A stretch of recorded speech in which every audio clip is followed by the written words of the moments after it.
past. How united we ever will stand for the welfare of all in this land.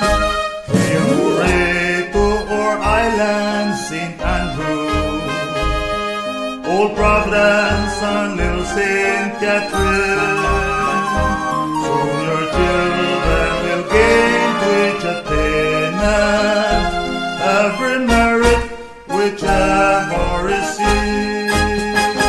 No more strangers will rule in our home, no injustice to cause us to roam. We have the help of the Almighty above, who shall lead us along in His love. Hey, hooray to our island, St. Andrew, Old Providence and Little St. Catherine. Soon your children will gain to each attainment every merit which ever received.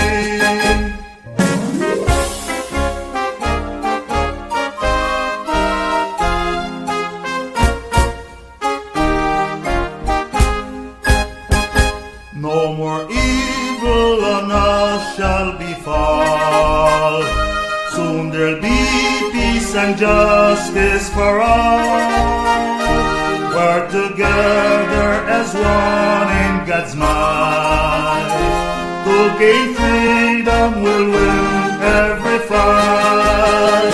Hey, hooray to our island, St. Andrew, Old Providence and Little St. Catherine.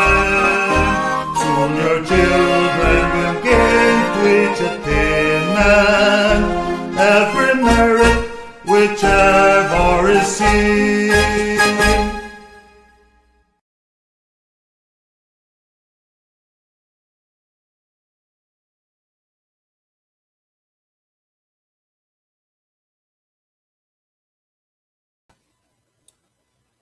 Okay, good morning. Morning, dear radio listeners. This is next emission of your program, The Advice of the Raizal Nation, by the Raizal Council, the Raizal Authority, supported by the Raizal Development Center. Sunny day here in the island of San Andres, from the archipelago of San Andres, Old Providence, and Catalina in the Western Caribbean. We're here broadcasting out to all our people live through our social media, Facebook, Twitter, X, YouTube, Twitch. Unfortunately, this morning we won't be out on our internet radio and our normal radio broadcasting through a good news station there at the Association of Baptist Church of the Archipelago. Unfortunately, yesterday precisely, they had a setback. We understand that officials from the national government, case from the Ministry of Telecommunication, somehow closed down on the radio station at Harbor View, a good news radio station. This station has been functioning for many years. And I think we was trying to contact someone to share with us this morning exactly what's going on and what is the plan. Didn't get to them, but we understand like if it's a claim from the government that they don't have a license, then we're sucking a license for the Association of Baptist Church to have that radio program. The same thing it happened with our brother Carlos Pusey there in Perry Hill with his radio station that as well is there for many years, more than a decade, functioning and serving the people of these islands. We wish to see the situation solved very quickly and the rights of the people be restored to have channels of communication and information. Today, as we said, we taking up a next chapter of our accountability report. We had done three already, the whole of this month of April 2026. Today, April 24th, 2026, is the fourth part of the Raizal Council Accountability Report. We went through many, many issues already in the three chapters that we did. And today, we have a long list. Hope we can make it through. And next week, Friday also, it will be the 1st of May, will be another part of this accountability report. So today, we want to try go very briefly through this, and we will have other programs where we will develop in detail much of these affairs. Okay, so it also get you sufficient information of the different action that the Raizal Council, the Raizal Authority is working on. There's a lot of different areas. Number 10 at the United Nations. The United Nations is really a diplomatic international body that gather, all nations that zero around some agreement to conserve the peace and the rights of people over the whole world, where all are considered equal. For that, they sign up many, many, many treaties, international treaties, nearly 200 states, countries that farm it, and they abide by those treaties and agreement, convention, etc., different instruments.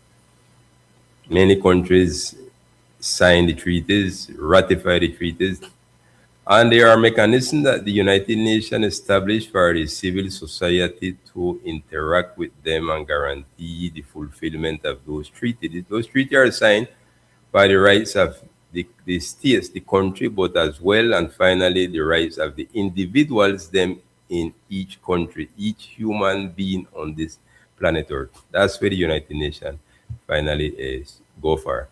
They strengthen the conception that every human being are equal, without no discrimination through their color, their religion, etc.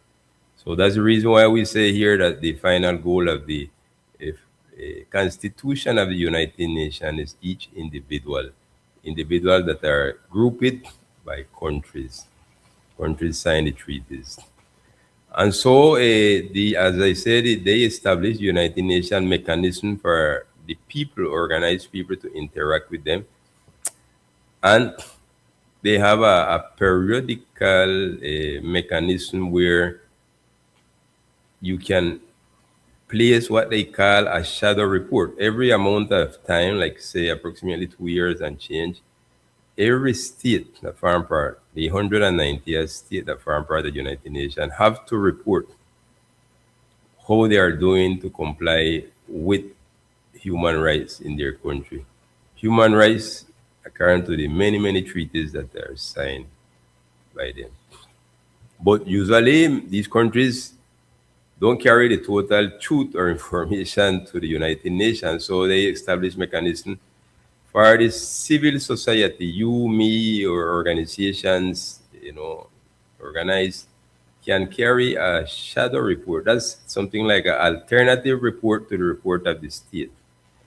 We had done some work, a team up with other organization from the archipelago, like Trees and Reef in Providence, and International Alliance to carry alternative reports to the United Nations around the report, official report that Colombia put front of them, claiming that they are complying, with the rights of ethnic people like us. Okay, that mechanism we want to tell you here We will continue to use them, but it's good that the people get it clear what expectation you can have from those uh, mechanisms.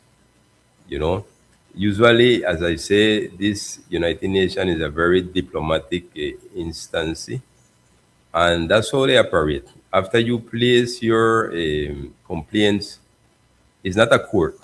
It's not a court.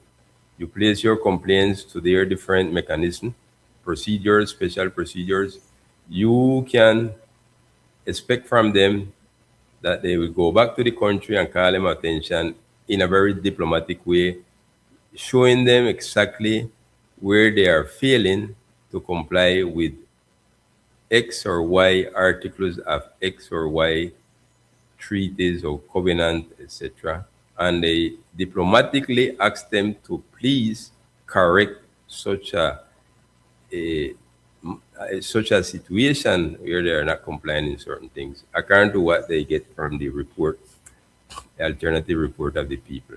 So that's very diplomatic, and that's why we say here, people have to get it clear what expectation they can have toward the United Nations, and the result usually can become positive, but as well, the state, after receiving the observation of the United Nations, can easily those take all the time.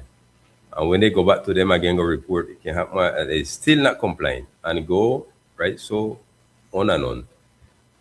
So we did that in certain reports, and certain things become positive precisely in the time there of the reconstruction from the Hurricane Iota. Many complaints went there to them, to the United Nations, showing where they was violating rights for housing, a healthy environment, and so forth.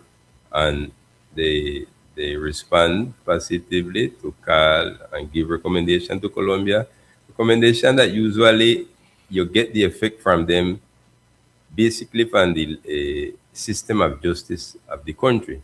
So when you put in, for example, a demand in the country, and you have a observation or recommendation from the United Nations, the Constitutional Court or the Supreme Court or the Consejo de Estado, or any one of these high top level instances of justice in the country would take seriously the recommendation from the United Nations. They have that good reputation and that respect.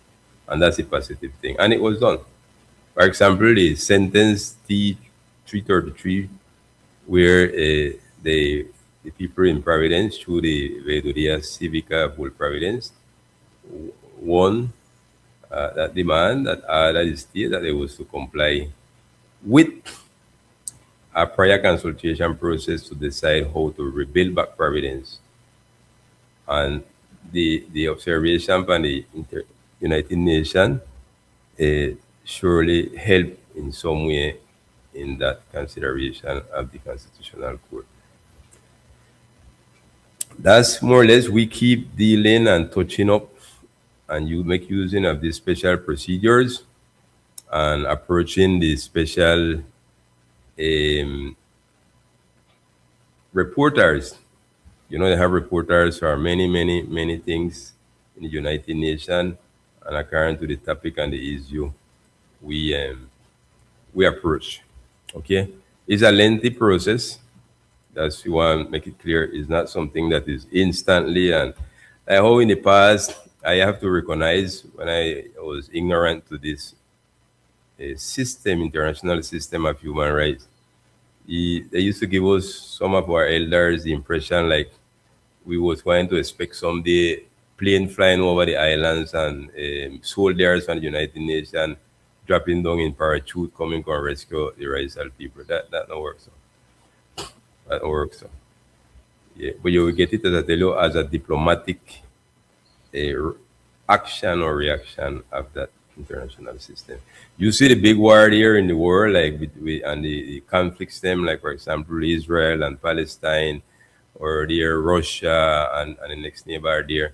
You don't see that. If you don't see there where they are killing and massacring people daily or constantly, no blue helmet a soldier from United Nations dropping and playing superhero and rescuing. You don't see that. That's why right now they consider United Nations. People see to say like it's in a crisis that they don't pay and all those type of expression you will hear. But basically, it's because it is a diplomatic body where they can depend, or they have a principle that they take the good faith of each country, that if they sign a treaty is because they got the good intention to comply with the treaty to protect and defend X and Y human rights. So they give the good faith to the states them. And that's why they those catch them up and tell them, I recommend you, you are failing here, you're not doing this too good as what we did agree. Please correct that. Okay, so that's the mechanism. Plenty of our people calling constantly all the time. We have to go and carry our struggle internationally and internationally. We just like you got it clear. We have to know. You have to know how these international mechanisms work. And today we're explaining to you how the international system of human rights work at the United Nations. We are not touching here the that next body of United Nations like the International Court of Justice of the Hague, because there usually they only receive states. That's why when Nicaragua and Colombia had the trash and the dispute over our sea, we did try to get to United Nations, sending letters and try to reach here, but we didn't have that facility, because that court, the International Court of Human Rights, that is below the United Nations, depend or work exclusively with state. There are only approximately about four exceptions in all the history of the International Court of Justice where they permit people different and state, and it's specific and special cases. Don't going to go into that today. Or next program we can develop that profoundly. That's the United. Last week we did already share with you our work at the Inter-American System of Human Rights. Last week we did that on our accountability report, and we share with you our recent conversation with that Inter-American Commission of Human Rights. And today we comply to give you the next part to share with you what we do with the international system of human rights of the United Nations. Let's go on to the next topic, 11.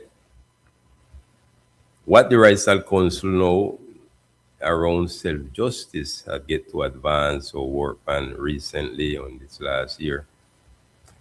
Well, we had been singing on this, and not only we, indigenous people in Colombia as well as over the world have that clear, and basing on the recognition that many international instruments recognize the right of peoples, indigenous peoples, tribal people, ethnic people, to exercise self-justice, their own system of justice, how they conceive and see justice that is respectful in the international arena.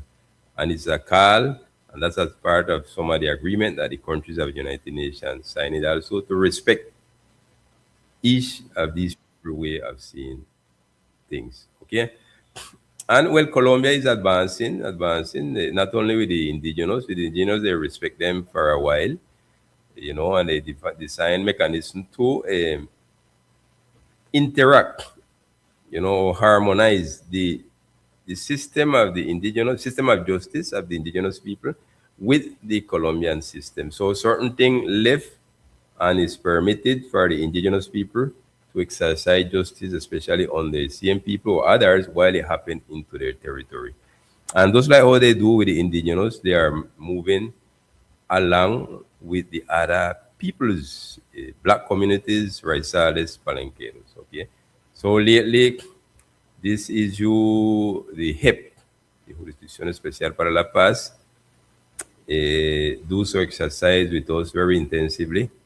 I want to welcome Pastor Alberto, the president of the Raizal Council, here this morning to accompany us in this accountability report.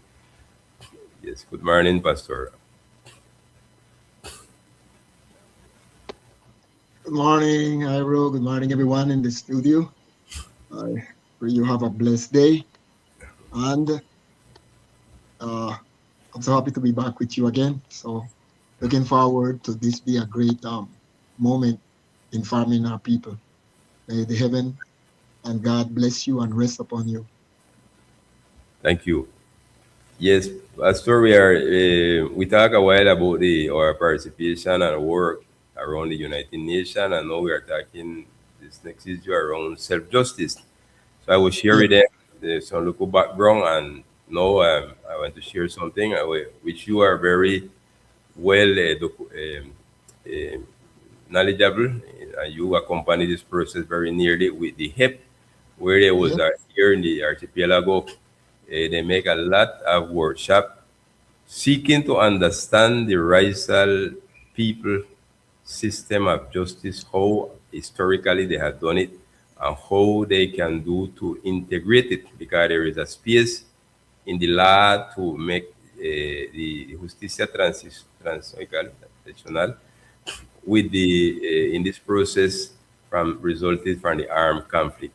So in that exercise of justice, they have to respect the whatever got to do with the indigenous people or the racial people or the black people, their way of justice. So they needed us to know. So they come around and they spend plenty time documenting and hear and understanding for us. Pastor Alberto was very near around that. I think certain things done directly with them. They make some agreement to do the work with university, some university and other ones to get to take up that information. So that's an advancement that we can share with you that we have done around self-justice. yes, Hiro. And not only that, but that process is connected also to the Truth Commission. There's a long process that we have coming for many years, what they call the Comisión de la Verdad. And alongside with the Comisión de la Verdad is this other one with the self-justice. So we had like different ones here. We have remember that we had the judge Balanta, who was here at the church, and also at First Baptist Church, also we have that other event. And this is a great step. We've had different, like one, two, or three different I would say, gather to work at Father Jose Club's house in platform there, where we met a couple of times and talk about these issues. We had two right there, if I'm not mistaken. We had one at the church here in Barak, and all of these has contributed finally that we are seeing the possibility of having our self justice. And this does not mean that we do not recognize the ordinary justice. The ordinary justice is one, but we have something that we try to let our people understand what we talk about the legitimacy or ancestral practice. The ancestral practice are valid in here, there, anywhere in the world you go. Your ancestral practice becomes something they call legitimacy. And legitimacy is about legality. So there's not going to be a law that can be created to take away your legitimate right as an ethnic people. Until now, most of the laws are built on precisely legitimacy, the ancient practice. Even in Rome, coming all back historically, we see this is one of the trait, one of the pattern that people follow. You just can't create a law out of nowhere if the law is based on something. And so the ancestral practice of a people has served. And this is what we are trying to get across, what we try to get across to these people, how our ancestors used to solve our problem. You used to go to an elder, a deacon, a pastor. If it was a landline, well, whatever the pastor said, that would be it. Whatever the deacon, whatever the elderly said. These are ancestral practices, but they are self-justice. When you have to uh, discipline when there were no prison, how they would do it, the person would be submitted to whatever the elder or board of elders said. And this is one of the things that Hiro, you remember, you are the one who started with this idea of bringing the board of spiritual elders. These were people that was going to redeem conflict between our people and help us to make the transition to find peaceful solution instead of going to the instances of the ordinary justice. Those are some of the things that have gotten away from us because we temporarily or little by little we have been overcome and been persuaded to drop our ancestral practice that work, and we never had problem with that. And these things are what we need to recover. We don't want to lose them because it's our heritage. And today we are here standing on the shoulders of our ancestors. They paved the way for us to be where we are at today and to have what we have today. So this self-justice is a milestone for us, and we need to hold on to this and move forward. Excellent. Yes. Well, that's what we had accomplished already and advanced with. And next, we want to have some programs to go in deeply to share with the people, because usually our people diminish their own things. So even their own system and their own customs of exercising justice and serving a conflict, they many of the time, as a process of the colonization, everything that is for you, good. So you try believe say everything have to be done through an next person way a system. And it is proven say it is more effective through it's more quick and just. The system very you say you find plenty of obstacle and it become lengthy and that in the next system. I be too crowded and everything get there. They don't even can have the capacity to deal with sometimes with so much cases and cases and cases and cases that reach to them.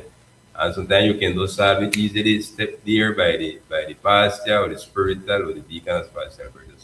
So follow. We will have some programs dedicated just to this to build consciousness and get our people to accept. If the people don't accept the authority of to impart justice, well, that will be a conflict. So we need to zero and agree that this is okay with us. Yes. Just another anecdote, Iro, for our people to understand. Do you know that if the people who never go to church didn't know what was happening on the island, because the church was where news was given. All the information was coming from church. So people who never show up at church on Sundays or Saturdays, they didn't know what was going on the island, because the church was from where the people were informed. So that was one of the things I was saying to the pastors, that they said they tried to shut down, or they shut down the radio station. This was the voice of the people, the exercise of a self-governed people to to reach out to their community. It was through the church, and things changes when we do it the other way in mass media. But what people need to understand is that what we are talking about, justice and all of this, is nothing new. It's just that we never link it, we never call it what we are calling it today. But this is a great accomplishment. Today we stand like other indigenous people around the world, with some rights, some God-given rights, some inherited rights, and some ancestral practices that today have been recognized by the nations and nations of the world, and especially those that are contained in the sentence 169, those that are in law 70 and other ones. And so there are many other laws, like our own constitution. We are the only people that is mentioned in the Constitution of 1991 in Article 310. So we've come a long way, and we are gaining territory. We are covering some ground. We're taking back some things. But sometimes our people who are not informed and will not allow themselves to be informed, they make comments because they heard what others said, who never asked question. And we need to move on. We can't stop and slow down because one or two people criticize out of misinformation. We need to do what we are doing. Like, this is a way of informing our people, to give them the right to the news. The people have right to be informed, and the right to be informed properly. It's like journalism. For me, well, my teacher taught me that, who was a Spaniard, a Spanish from Spain. He said journalism should contain at least three things: investigation, number one. He says information. And third, he says education. What you can't get out there and say things irresponsible. You have to investigate first. Then what you investigate, you make cross-reference and see if that is true. Then you inform. And the information is geared to educate the people, to prepare the people. But today what we see, we don't see this going on. people not even investigating it. They just get out there and talk and talk and talk and talk. And this is causing us some serious issues internally because our people begin to believe what others say. And gossip, good or bad, because it's mouth to mouth, that's what work. So this program and these things are very healthy for our people to know and to be informed. And I thank God for this space because we never had it before, but we have it since last year, and we are doing a great job, I would say. Yes, really. We have a comment there from our listener through YouTube or YouTube channel, Rosa Williams. She greet us and state that it's so true. As islanders or people, we're well known to be people of integrity and honesty. So, Mm. very thank you, Rosa, for your comment as we are talking about self justice. And precisely, some system of justice, like the ordinary or other countries, if you notice, some might rely when they are situation of they are treating, they assume that they give at least impression to assume that the person is already guilty, while some other quality or some other system is the contrary. They assume first that the person is innocent. You know, that's cultural. That's cultural, and that's why important just because we when we travel to other places here in go to Colombia in the continent, we notice that people walking and they looking for everybody like they want to keep them or want to do them something, So that's the tendency, the prejudge, prejudgment, anticipating they judge you and can without even treat with you. That you are a thief or you're a killer, you're something like that.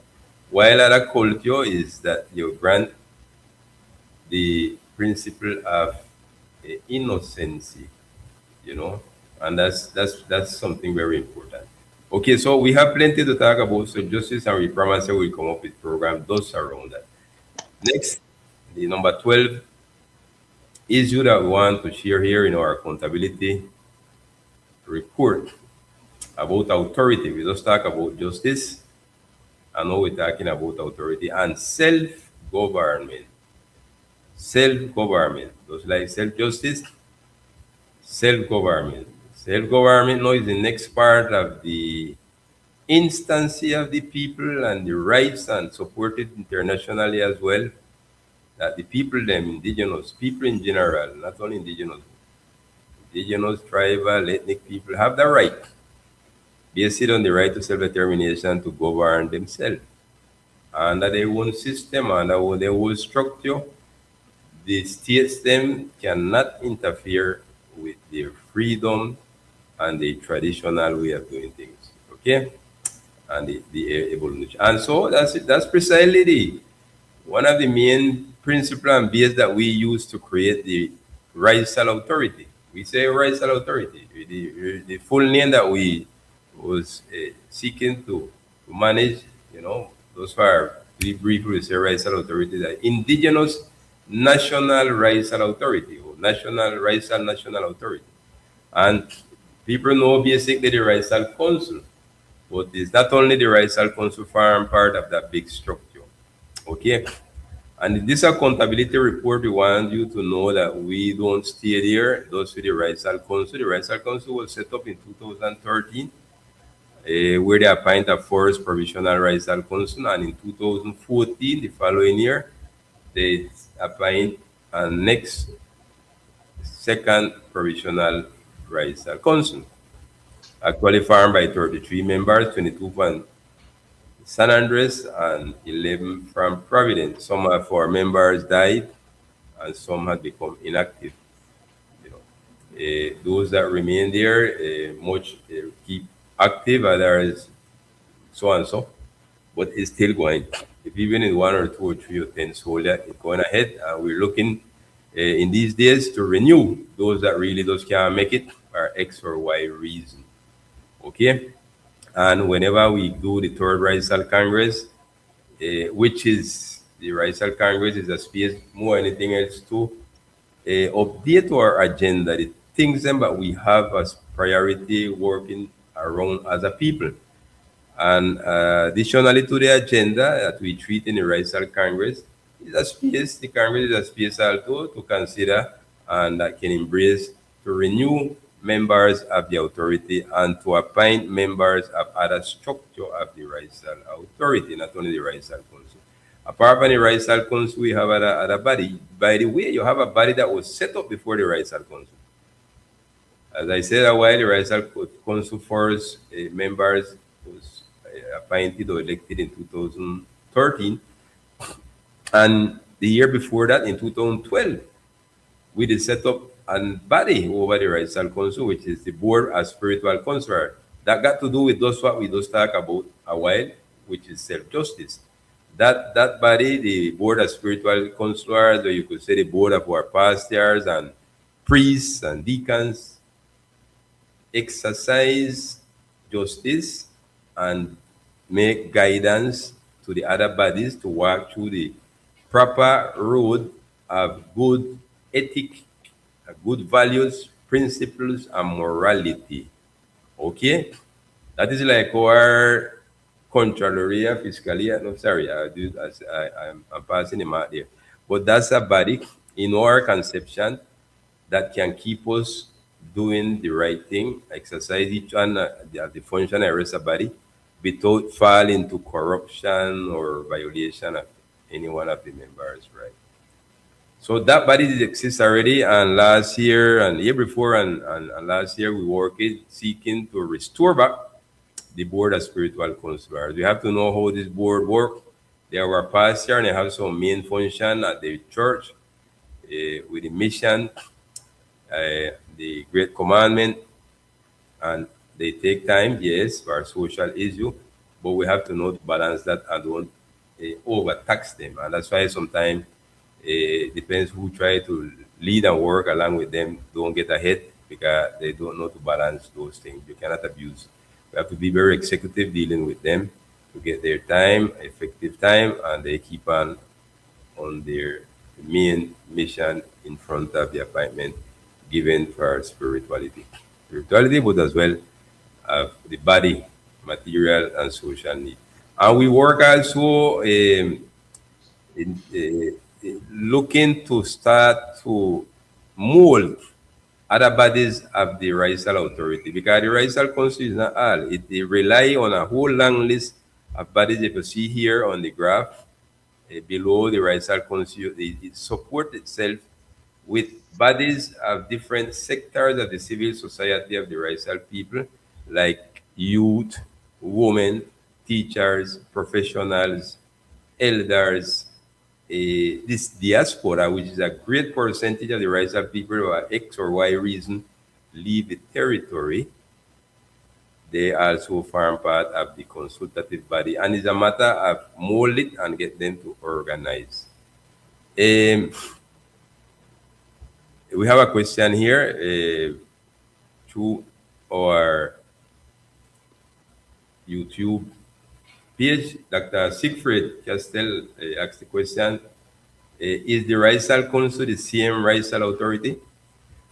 Is an authority, yes, but it's not the full total Raizal Authority.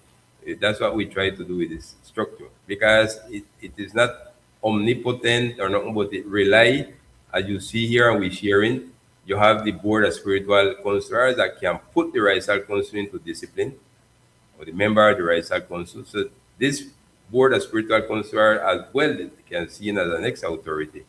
And the Raizal Council by itself is not complete. It relies and it supports itself with consultative bodies that are not set up officially yet, like the young people, the women, professionals, business people, diaspora, teachers, etc. But the main and most visible head of the Raizal Authority is the Raizal Council. That's why they usually say it indistinctively, Raizal Council or Raizal Authority is the body that so visible to interact with national and international other authorities. So they have that concept. Yeah. So we try here to explain to you here more or less how this set up. This is a mandate. the setting up of the Raizal Authority was a mandate from the Raizal people from the first Raizal Congress made. We had made two Raizal Congress already and looking to make a third one. When the first Raizal Congress made, I think it was in 2002 or 2003. I really, forgive me, but it's one of those 2 years. It was led by organization mainly by Ketna, which don't exist anymore, and supported strongly by MNSD, another organization. And the result of that first Raizal Congress, they did that, you remember, Pastor, by the Hotel Sunrise Beach. Yes, I remember. People from Africa, from Nicaragua, from Colombia, from another part of the world. Why? Because not only we are working on organizing ourselves, and many people are more advanced than we. So we rely on experience and knowledge from others. And as a result of that first Raizal Congress, one of the conclusions that hardly anybody from the islands know that was the mandate to establish the Raizal Authority. So some people today they keep taking the Raizal Authority or the Raizal Council like figuring that it's just a private organization where you care and registered by the Camara Commercial or NGO, non-government. No, no, no, and no. The mandate from the first Raizal Council was to set up self-government for the Raizal people. Restore the rights of the Raizal people to rule and say, not an organization. An organization is not an authority. An organization is that you're registered by Camara Commercial that farm by you, your mother, your wife, and your two daughters.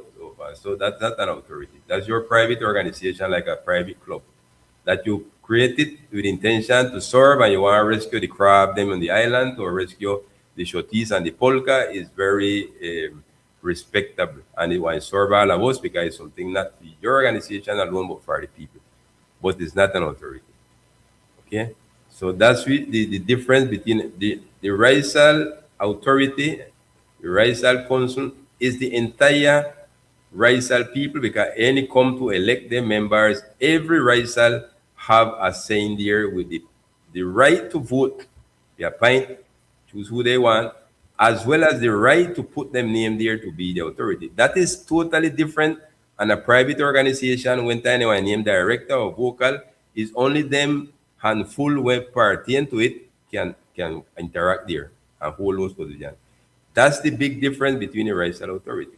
In spite some people resist and confound the public out there, the Raizal Authority is not a private organization.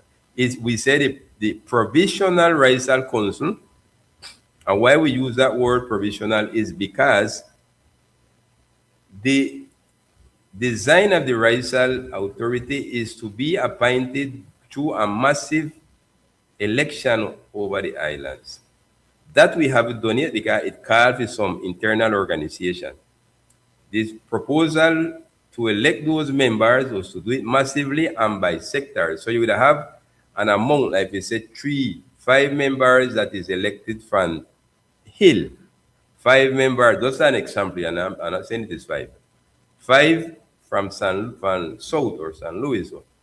5 from Northern, 10 from, let's say, from Providence and Ketlina. I'm only giving example with the amount. So that's the reason why we did call it, and the original name is not those Raizal Council, but Raizal Territorial Council, because the representation was distributed equitatively over the whole archipelago, where each sector have vices and representation. Up to now, it had done that way. That's why we keep calling it provisional Raizal Council until we set up ourselves with the right way and go to that massive election. We have to keep a database with the record of each member, which one of those 4 sectors or area of the island they pertain to, because they will be limited to put them name that they want to be authority representing that sector, Hill, San Luis, Northern, or Providence, and they will only be able to vote for the representative of that sector. That call and that are not far from be accomplished. We already acquire sophisticated software and system, and we are working on having our own registraduría. In that sense, when take it one by one, we explain that further on, but we as a government we have to have our own institution, and this is not an exception. So I hope you explained here and it stay more clear the difference between the Raizal Council, the Raizal Authority, and any other organization. We are talking here about self-government, self-government, okay? And the baptism that we get to start to advance with in the last year, 2025, we're working and we try and get near to the teachers, them, create WhatsApp groups and gathering them, sharing information with them. And we will move to consolidate that very soon, get them to appoint representative to link with the Raizal Council and support us and what you call that, give us assessment. You are the knowledgeable person of that area. We don't want to expect that those in the Raizal Council are a master of all things. No, they have to rely with all these consultative bodies that are below them. The same thing we do in the diaspora is taking up timely and not only timely, they are coming up as far group, but they are coming up and they are helping home greatly, greatly. This streaming studio that we are using here to transmit to you and inform you is give thanks to that body of the Raizal diaspora that they can farm. And so on, we are gathering the organization them as well. And that's the dynamic to consolidate the full Raizal Council. Yes, Pastor. Yeah, so this is very timing and for our people to understand. You see, most of the time people don't understand. We have a decree that which is 1211 of 2018 that give life or give legal recognition, because 2018 was not when the Raizal Council started, or the Raizal Authority, or how you want to call it. It was long before, and I don't know that. But it was during the presidency of Juan Manuel Santos, when Carmen Vasquez came to San Andres and recognized it with a decree from the ministerio. But the practice is ancestral. You know, we've always have this going on. Now we move up to where we come out with a national recognition as the organization or as the board of equal to equal, that the government of Bogota and the government of the Raizal people. If the people recognize or just accept that this is a great accomplishment, instead of, sometimes I think we are not consequent in our way of thinking, neither in our way of acting. We wanted representation. We got it, and then we turn around now and try to break it down, dismantling it, argumenting that this one doesn't represent you, the other one doesn't represent. But which president in the world who have ever been elected represent 100% of its population? No government in the world. Not even in the palace, not even the kingdom, because they don't vote in palace. A king, you don't vote a king into power. You know? But in democracy, that's what it is called. It's the majority. And so people need to understand, we have what others don't have. We have an entity, an organization that seeks for the welfare of our Raizal people. It's a Raizal purpose. It's not an individual thing. We are not doing things for ourselves. None of us. Hiro is not being paid. I am not being paid. But we are here in this struggle. Nobody from Yemen is being paid, but we are here in this struggle. Why are we doing this? Because we don't have anything else to do? Hey, Hiro himself, he's part of the prior consultation, the National Board of Prior Consultation. He is in front of RDC. He's the one leading everything there at the university, Christian University. He has 101 things, and don't even talk about myself, because my hand is full as a pastor, a family. I represent another international organization, and all of the things that we are doing, none of us are being paid, but we take this work seriously, wholeheartedly, because of a sense of belonging and commitment to make this thing work. Neither Hiron nor myself have ever depend on anyone to pay us. We never asked for it, and I'm not saying that they couldn't have happened, but that's not the issue. The most important thing in what we are doing is because of the right of the people. We want our people to know that we are fighting for them. We're accomplishing things. We are not where we are to be.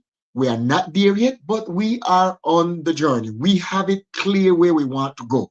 As Martin Luther said, where do we go from here?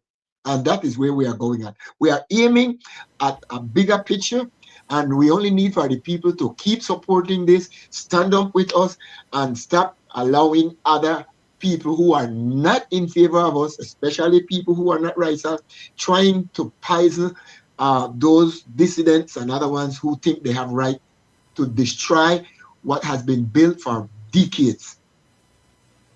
Very good, Pastor. Here on the next slide, you will understand more better yet the nature of the authority, the racial authority, the self-government that we are building. Um, we have two very interesting cases that we gone through already, show you what the racial authority is good for in different way you think our organization can do. We can issue decrees how we want to run, administrate ourselves, rule our territory and our life. We should be doing that. He had been dedicated for over 8 or 10 years talking about the Raizal Council, accompanying the prior consultation of the Estatuto Raizal, the Raizal Statute for Autonomy. And that's fine. Building a document that will have to go to the Colombian government and finally to the Congress for them to deliberate and debate and decide I want to say what can go and what can't go. But more than that, I'm not saying that we are to be working to issue our own home rules, the territories are, and we had failed around that exercise because colonized mind think that we have to take out everything through the system that have us colonized. So the first exercise we did, even before the Raizal Council was created, when the body of spiritual councilor we created, the first thing the body of spiritual counselor did in 2012 was to issue something like the first decree. We call it that time proposition. Each state, each people got different name or resolution. Let's call it a decree, where we decide to assume our own diplomacy. We decided was to go and talk with international authorities in the name of the Raizal people, and we did it. We ended Nicaragua sitting around the table with the president of Nicaragua, traveled to the autonomous region of the Nicaragua and sit down with the authorities in Bluefields, the authorities, the autonomous authority in Caron Island and in Port Lagoon. We did that. We issue a decree and the decree exists, a document. And that's like you proclaim in the spiritual and the religious and Christian life, you declare with the power of the word what you decided and what you are going to do. And next thing is to do it. And don't mix up the two things. You can proclaim all you want. And then you got the challenge and bring the means to enforce what you declare. And we did it. After we declare, so we assuming our own diplomacy, and we went to talk to ourselves. That was it. That was more or less finally easy. Then to exercise that, you need this. And it takes us a time. And until today, it become an obstacle for us to exercise that we proclaim. Because if we want to sit down with a president here in X country in the Caribbean, we have to have the money to catch the bus go airport and the money to pay the plane and so forth. So get it clear. The expectation that you can have from the Raizal authority, don't go those on their capacity to proclaim with their mouth, but with the capacity of the money that you, as the people and all of us, can put, because it's not hiring a pastor and put out his with personal problem, because we are not doing it as a private organization. We're doing it as the government of the people. So those to share with you, and you can understand more or less better the things that are expected from a self-government to to rule in territory, home rules. So we decide and we assume our own diplomacy. Colombia stays astonished at what we did.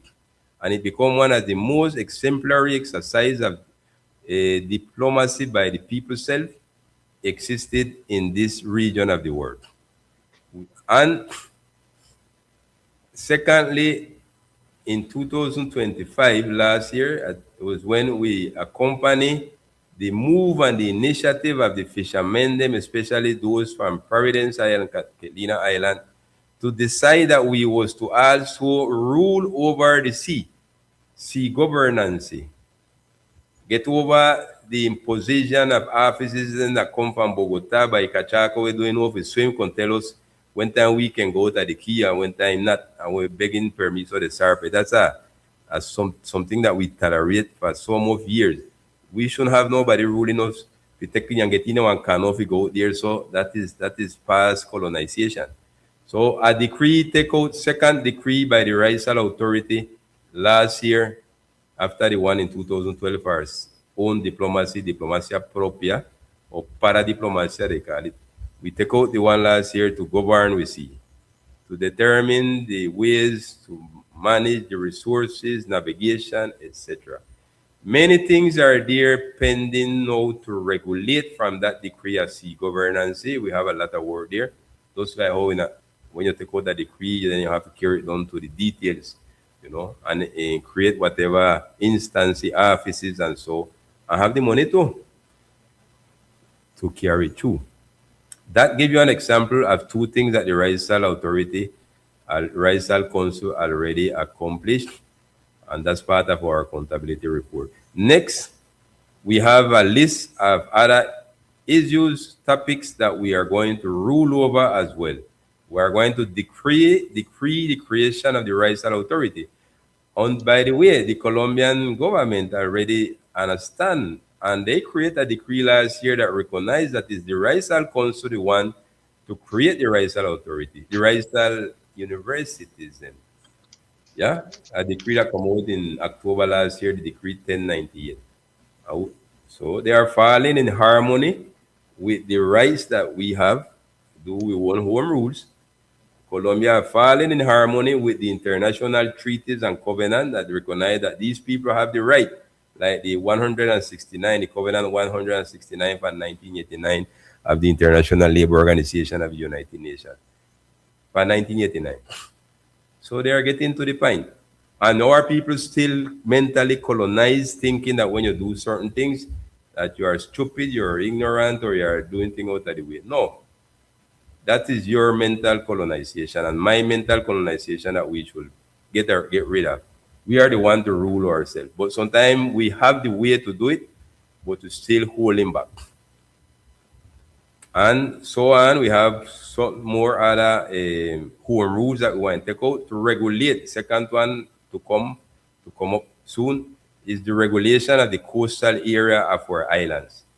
Nobody and foreigners deciding if you and me can go there go sell mango, patip on the beach or on the rock or put up something. Logically, we don't want to give slackness, it mess up the environment and the island, but in a very artful and beautiful way, we are the one who get the benefit and the fat of our territory and sell. How it is that might be the 99% of the benefit of tourism is going to other ones, not to we. So we are going to regulate the coastal area, and what's third, we are going to set limits on the tourism industry. Issue like this thing with the pilot golf car running over the whole island and running top of that, apart from exploiting economically without no limit, any amount those continue going exploiting the territory. They run top of any amount. If you go to work and you make the list of how much Raizales and local people get run over by this vehicle, some then kill, some then left crippled they walk and they drag up to today, you would have frightened. We are going to regulate and set limits to tourism on the island. And we are going to set up also our Raizal Guard officially. Just to give you a list of things that we are cooking right now and hopefully submit soonly to have the legitimacy by the Raizal constituency at the third Raizal Congress. Yes, Pastor. Yes, one thing I want to put there, Haro, very, very accurate that you said. And when the group went to Nicaragua as the National University label as para diplomacy, just want to use this for people to understand or maybe to see how important that action of going in the people. This is what we call self-diplomacy or people-centered diplomacy. In other words, it's not the government doing this. The government can participate, but the government that come from the base, from bottom to top. So the government support the people to exercise the people's centered diplomacy.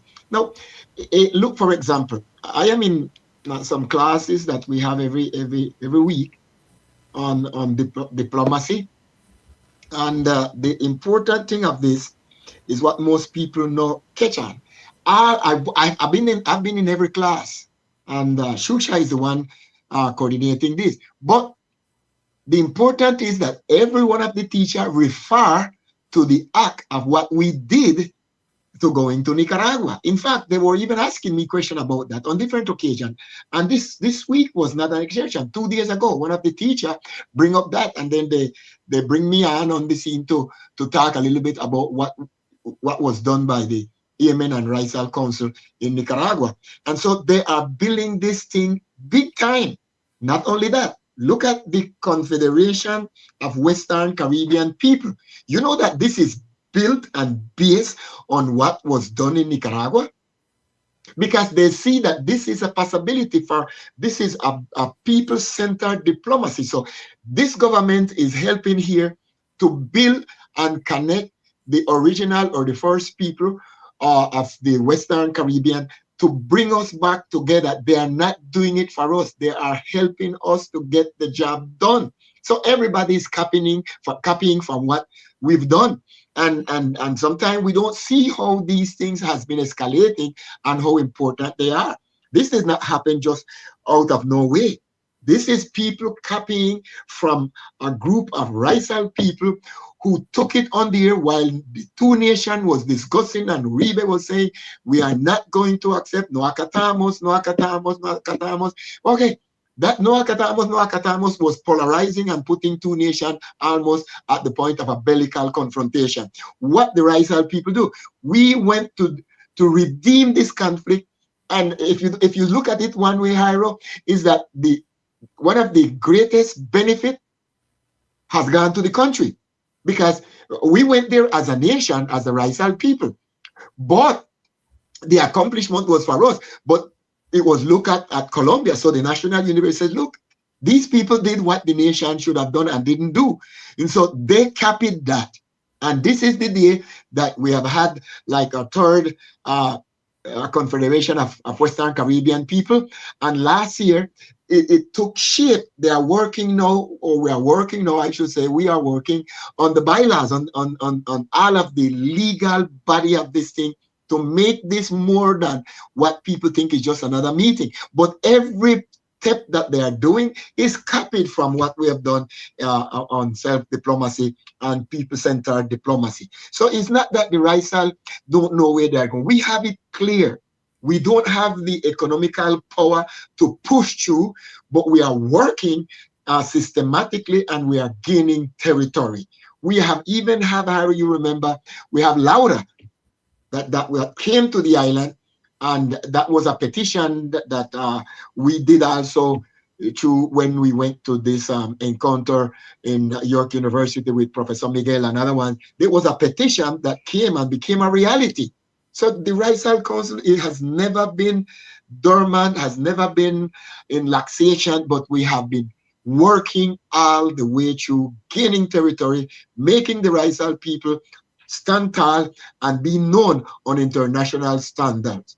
And this is a great task that we are doing. And I hope that these programs are being heard by a good part of our Raizal community, so that they can know what has been accomplished. Even the indigenous people, Harry, you remember when we went to Bogota with this Christine, they copied from our us, but they have gone left us because sometimes we fight too much and we over elaborate, we over reflect on things, and we want all the facts together because before we make a step, and that's never going to happen. Sometimes we have to risk things in order to accomplish it. And so I really thank you, Jairo, for making this little historical background of from 2012 come back to 2026. Thank you, Very, Jairo.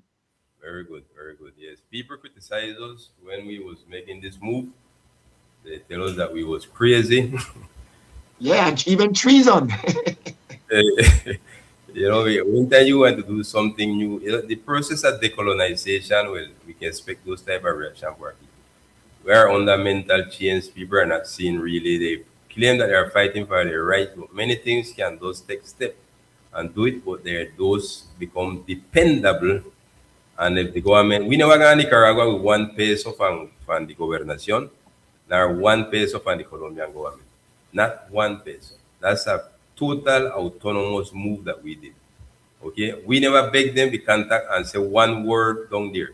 We personally travel and carry the letter to the Nicaraguan embassy and deal with them without one intermediator from the Colombian government, neither in San Andres, neither nor in Bogota, nor nowhere. No, every single thing we done our own. And we went through, and the result, we signed up a treaty with them, something like a treaty.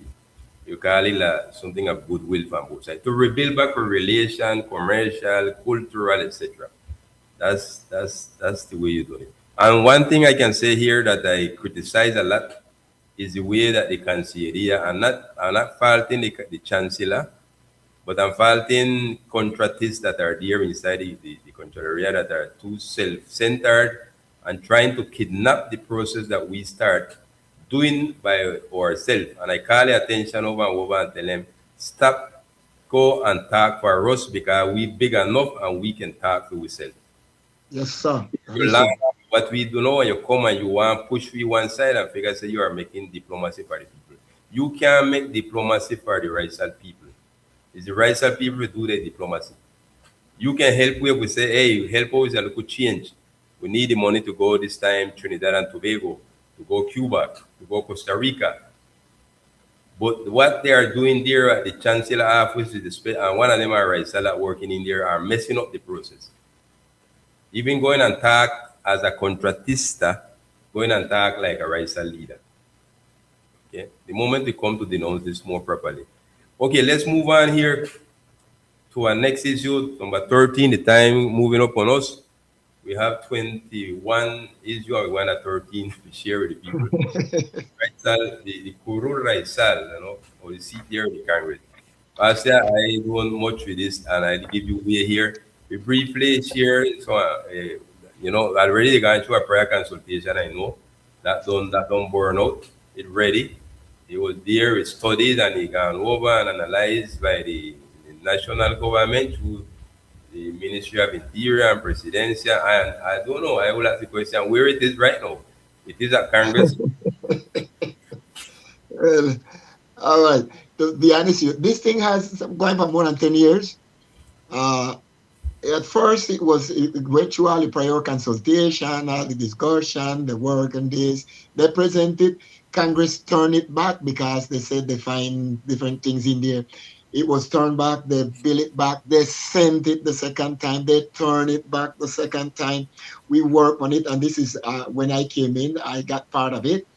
The third time, this is when we work on it, and we had many sessions, a lot of conflict with the national instances that refused to see and to give us the right. Finally, in 2022, if I'm not mistaken, June, when we finished this thing, it stayed in the Ministerio del Interior, in the archive. And then, like last year, they begin to unravel it and begin to, undust it out again, pick it up because of some pressure from this president.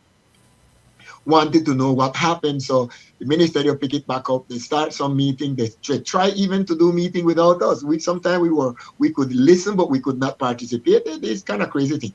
Lately, last year, the Ministry of Interior under the actual minister, Armando Benedetti, it was sent to the Congress. Now, the problem here is, this is serious. At this point, the president doesn't have majority. Guess who are the ones in charge of this? This is crazy. And when I look at it, I says, oh my goodness, how is this ever going to happen? How can they believe?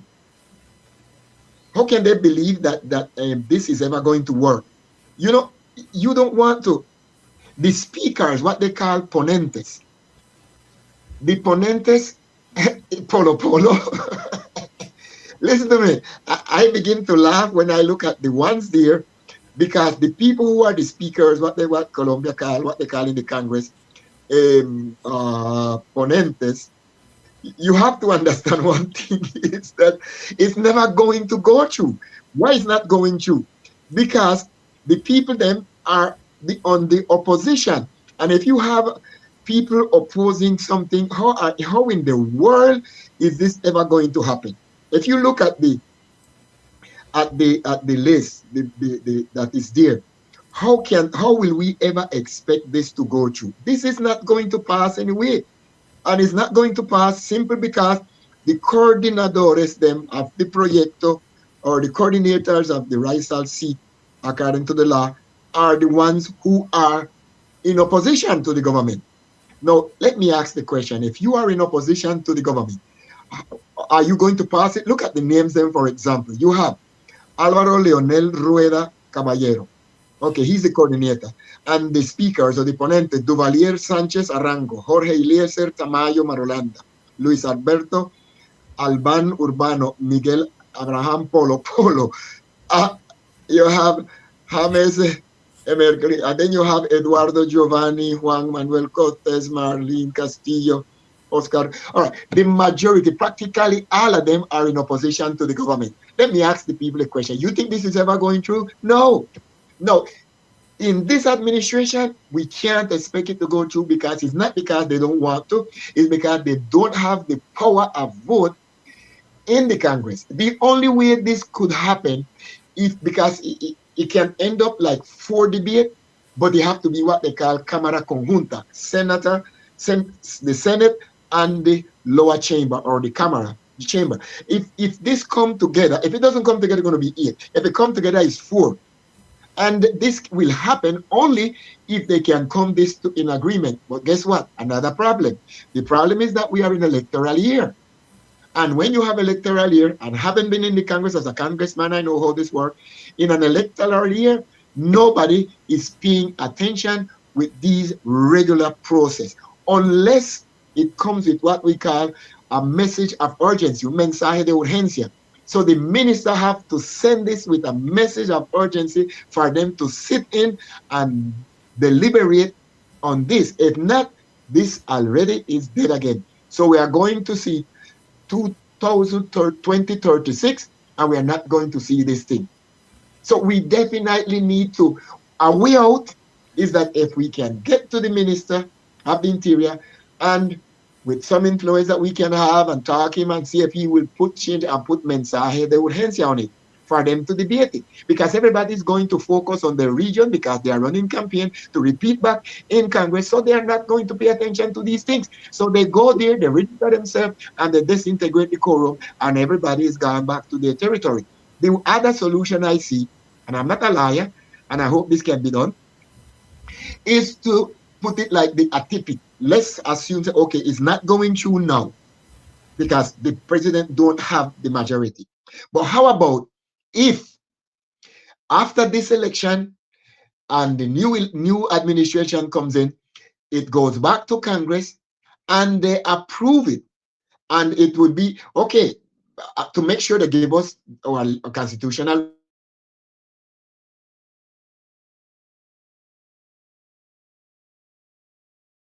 and it shows that these people have no will to do it. And so we can demand them and demand the Congress for this, and even demand the one who are involved. And so we need to think about this. But my point is this: if, and I know it's not going to happen now in this administration who is like in a few months, but in the one to come, if it goes back what they can do, they can approve it sometime like a year, and at least you will have 3 years of the 4.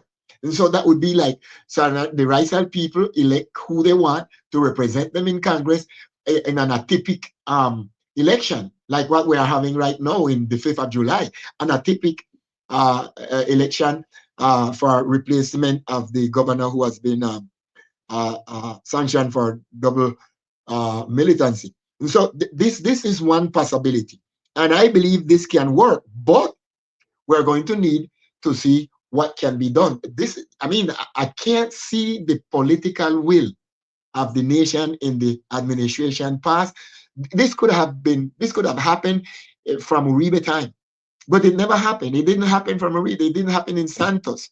It didn't happen in Duque. Even though Duque, with the problem that we were facing, Duque came out. If I'm not mistaken, correct me, Jairo, I think there was one decree that came out recognizing La Nación Raizal or something like that. I can't remember too well. But Duque didn't do anything for the Raizal people. Nothing. And worse, to talk about what he did in Providence.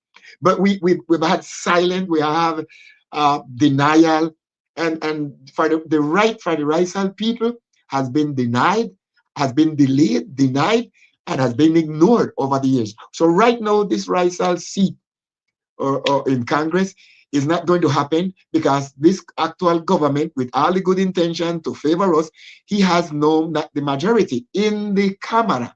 And they are going to sink it there. It's going to end there. And the only way this can happen to avoid yet debate is to have giant bodies. So the Senate and the Camera will have to come together, trash out it, and see what they will do, and they vote on it and majority carry. But it has to be together, and it has to go with a message of urgency from the minister.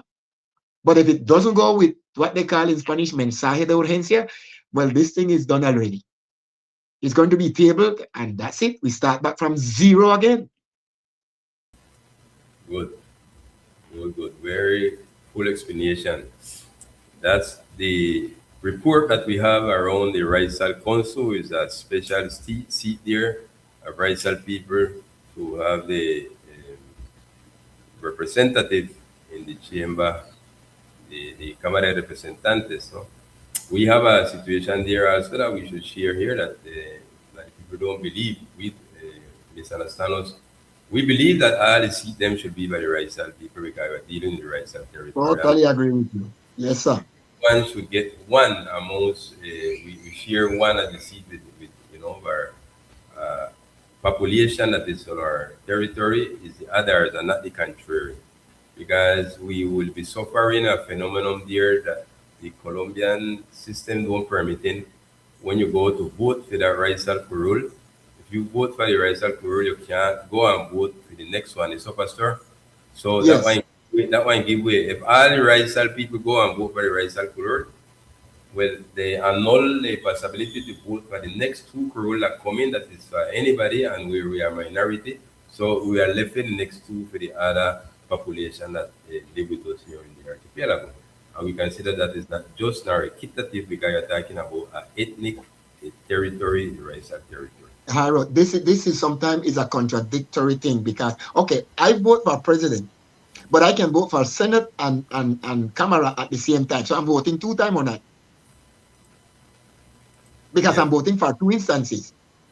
All right, you vote for the black community special circumscription, and you can vote for senator, you can vote for other ones, other issues. So I really don't understand. The law is not clear in these things. They said, okay, you can't vote twice.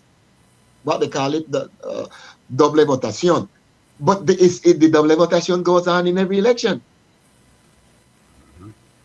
Yeah. So I think they need to check up on the laws because it can't favor one side and then, I mean, I don't understand this system in maybe because I'm not a liar, so I don't understand much, but I got my head clear and I got my senses open and I understand legal processes.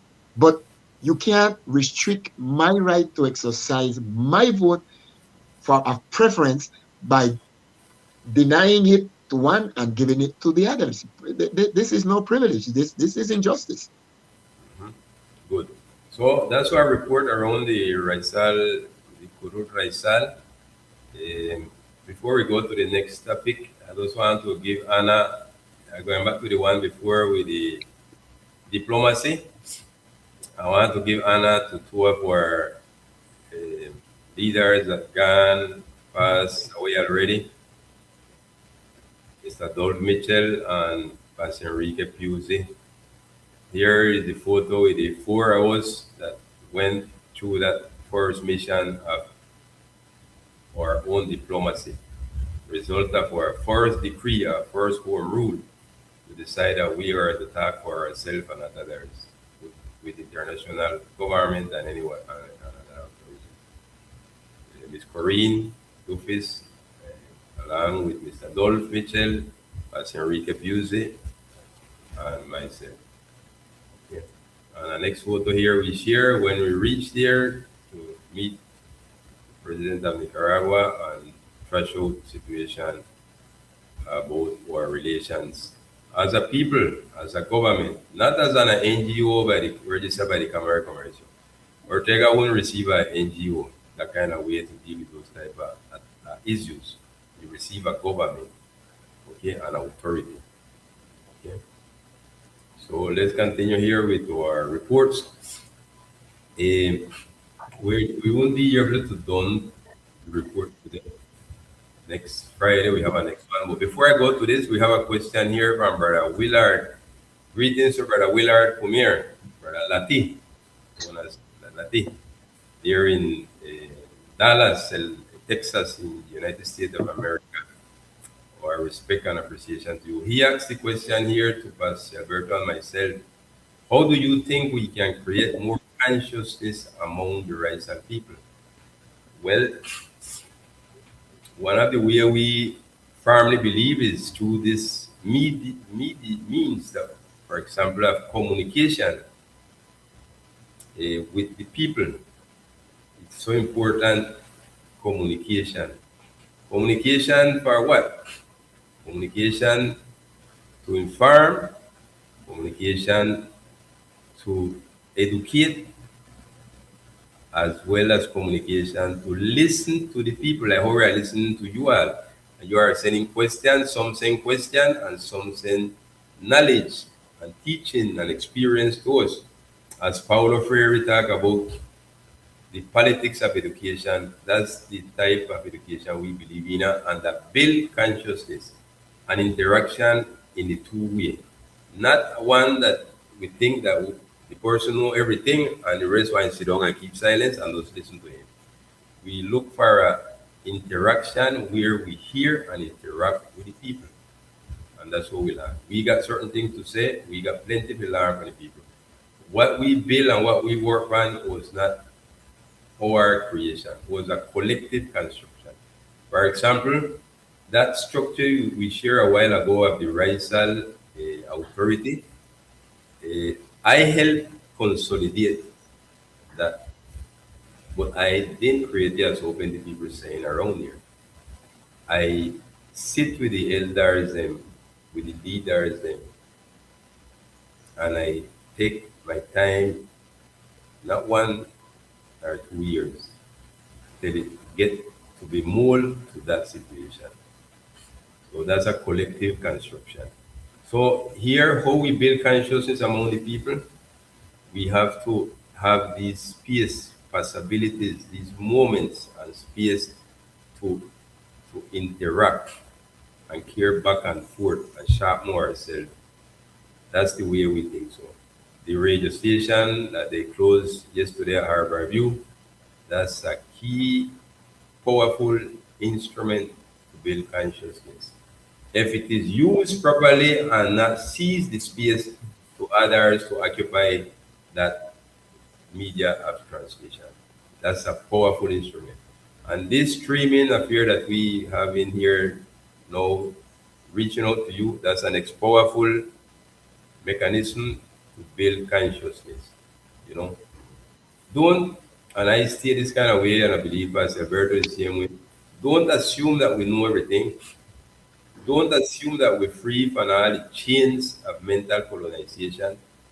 You can help take off some of the things that are over my eyes, and I can help take off some that over your eyes. And we pray that God continue give us wisdom and discernment to reveal and take out those things that keep us in darkness. We indeed have a mental colonization that what causes us to be lengthy and slowly to react because we figure say we cannot operate outside a, a framework that we build and lock up ourselves in. So when then you come out of it, you rather are going to say you are mad, you are crazy. That's decolonization mentally. That's consciousness. That's my Pastor Alberto. The question is for both of us. Okay. Um, what I think one way to for people to unite, we need to have something in common that we can gravitate around. And I believe one way we can provoke this is by periodical information, like what we are doing, weekly. And this is a weekly thing. So already we start the process of informing. Maybe we need to, for the remaining part of this year, plan in a way that we call it community meetings. What these community meetings can consist of, maybe of upcoming events, of accomplishments, because not I understand that everybody is connected to a radio program or is on the social media. Some elderly people and some who are mid-age are having difficulties or have difficulties to manage these kind of technology. But we can reach out to them probably in like a periodical a community meeting, and we move into the different community. The Raizal Council is going to be in the community of St. Louis, for example. And whoever wants to come, they're free to come. All Raizal are welcome. And we can give info on the upcoming events, accomplishments, and other things.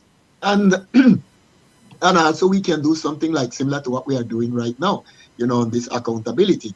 Uh, because as again, I understand and I am aware of the fact that uh, not everyone is connected of the Raizal people, but we can reach out. We don't have the means at the moment. With the information, we have it. The technology, we have it. But to mobilize certain things and to bring crowd together for an hour or two is going to cause some other things.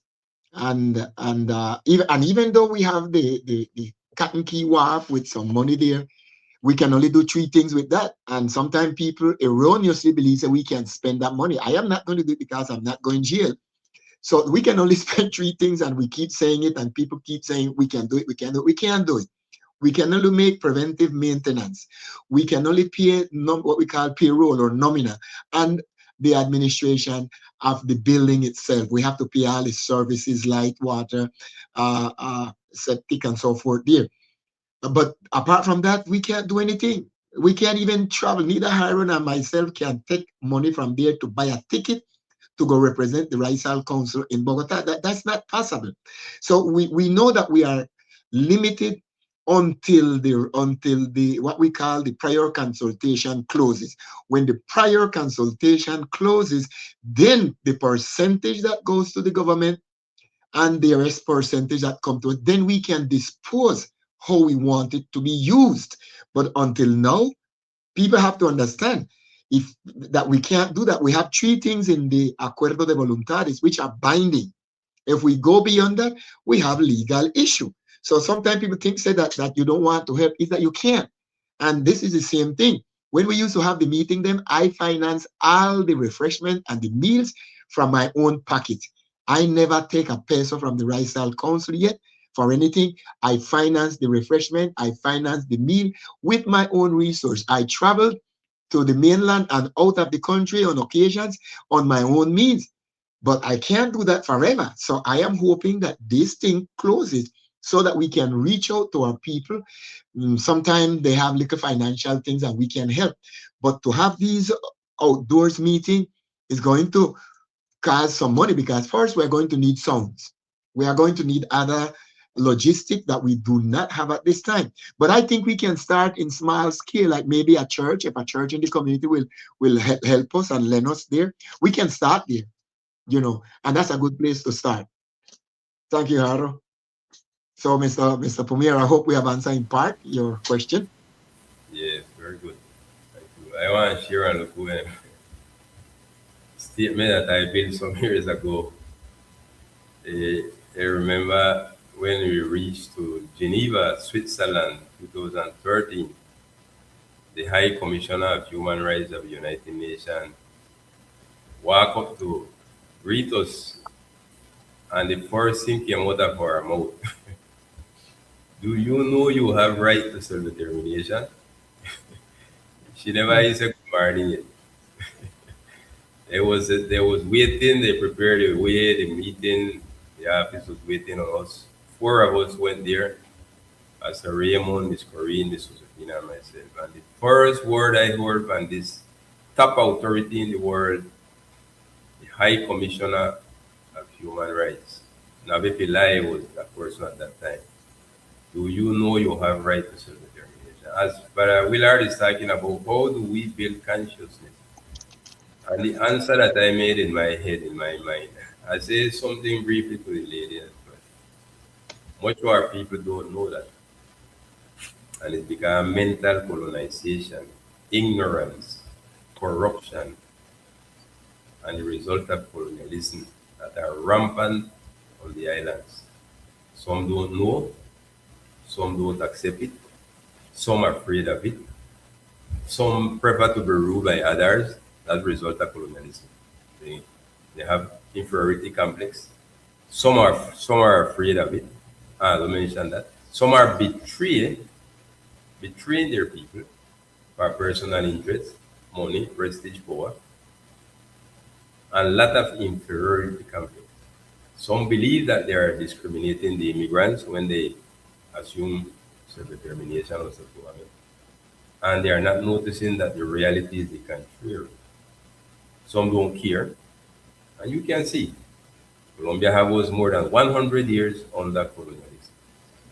That's a big work we have, Brother Willard, to decolonize the mind, and the process is going on too. That program that we have Wednesday night with you, thank you to participate around education and about around the coming decree for ethno education. That's a powerful tools for decolonization of our consciousness. That decree that will permit that we self, our own teachers, be the one to talk and teach our children in the schools. Talk them these things. Let them know the history. Let them know their rights. Let them know that what they have and where they come from are that don't make them less than nobody in the world. Don't make them feel inferior. That's consciousness. And the result will come automatically as a mass of a new generation empowered to make the transformation of their life. Maybe you and me won't be here, but we will let them equipped to don't be subdued and remain themselves on that chain. That's the way to decolonize. Okay, let's get back to our. We just have whoa time gap. The time done, Panos. We Yeah. have more points here to go through. We have the reconstruction of the islands. We have the a lot of issue around development. We have a technical institution that we work out and we have as part of the accountability. We have the Raizal Congress. We talk about the third Raizal Congress, international relation, a long list of legal cases that we are running, the partners and supporters that we have, and May we will have a next report and so forth. So we have to do some more accountability report. And we left here until for today, until the Raizal rule. Next Friday or two more Friday, we will continue on this. We want to take the time and just don't run through the things then hurriedly and let the person goes with those. We like this as style of report. You know, not the common one you see there where they go there and just running through and supply and mentioning numbers and things. But we need to explain to people the context and antecedent of things that they can have before they get them. Okay. If you don't hear, Pastor, I will beg you to All right. just miss us on the next program. Sure. Father, we thank you for this wonderful day. We thank you, God, for audience out there connected. We pray your blessing on their lives. We pray that you bless them with a wonderful weekend. We pray you bless them with good health and long life. I ask that your grace, your peace, your presence will rest upon them. May your blessing, God, be upon our Raizal people. May every Raizal people, as a Raizal people, God, may we learn to come together, to gravitate, to support each other, to stand up together in spite of our differences. May we understand that we are going forward for our just cause. One voice, one people, one territory. We bless our great Raizal nation. In Jesus' name, amen. Amen. Amen. Thanks to everyone. And see you in next Wednesday. We will be here with the education program in the night, 8:30 in the night. And next Friday, we will be back here and invite at the Raizal Nation. We send greeting out there to our people there that are protest at the Hotel Aquarium. Yesterday, the people from the side didn't appear. They continue disrespecting us, and the protest will increase in different manner. We will continue with your legal action them against this office and demonstration as well. Greetings. We keep up the fight. God bless. Okay, bye bye. Until next Friday.